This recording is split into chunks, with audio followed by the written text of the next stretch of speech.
Headlines brought to you by Chitale बंधू.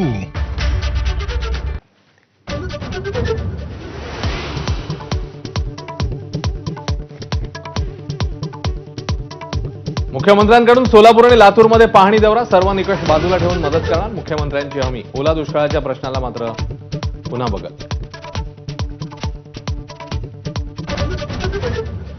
जे साहित्य वाटप केलं त्याकडे पहा. फोटो कशाला पाहता. मदतीच्या प्रचारावर झालेल्या टीकेनंतर शिंदेंचं भाष्य. मदतीच्या किटवर शिंदे आणि सरनाईकांचा फोटो.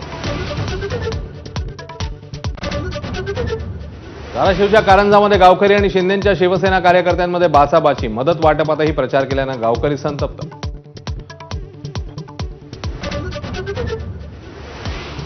धाराशिवच्या करंजामध्ये एकनाथ शिंदेंचा बोटीतनं पाहणी दौरा. नुकसानग्रस्त भागातल्या शेतकऱ्यांशी संवाद. वैतागलेल्या पूरग्रस्तांची कृषी मंत्री भरणेंवर प्रश्नांची सरबत्ती. जालन्यातल्या गेवराई बाजार शिवारात दत्तामामांनी घेतला काढता पाय.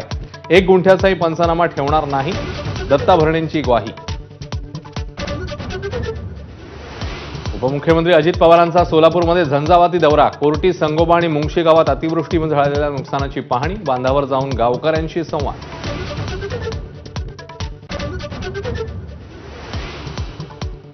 उद्धव ठाकरे उद्या मराठवाडा दौऱ्यावर. शेताच्या बांधावर जाऊन शेतकऱ्यांशी संवाद साधणार. तर विरोधी पक्षनेता न दिल्यामुळे सरकारने गोरगरीब जनतेचा आवाज दाबल्याची खासदार राऊतांची टीका.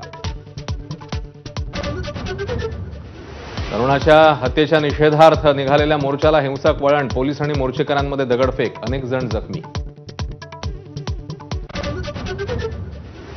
हिंगोलीमध्ये क्रांतिकारी शेतकरी संघटनेकडून पीक विमा कंपनीच्या कार्यालयाची तोडफोड. नुकसानग्रस्त शेतकऱ्यांना वाऱ्यावर सोडल्याचा आरोप.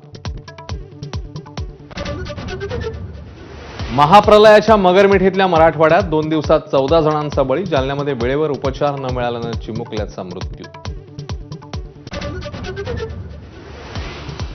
सीना नदीच्या पुरामुळे शेकडो संसार पाण्याखाली. माढ्यातल्या केवड गावात कुटुंबाची 48 तासांनी सुखरूप सुटका. पुरामुळे सोलापूर पुणे महामार्ग बंद.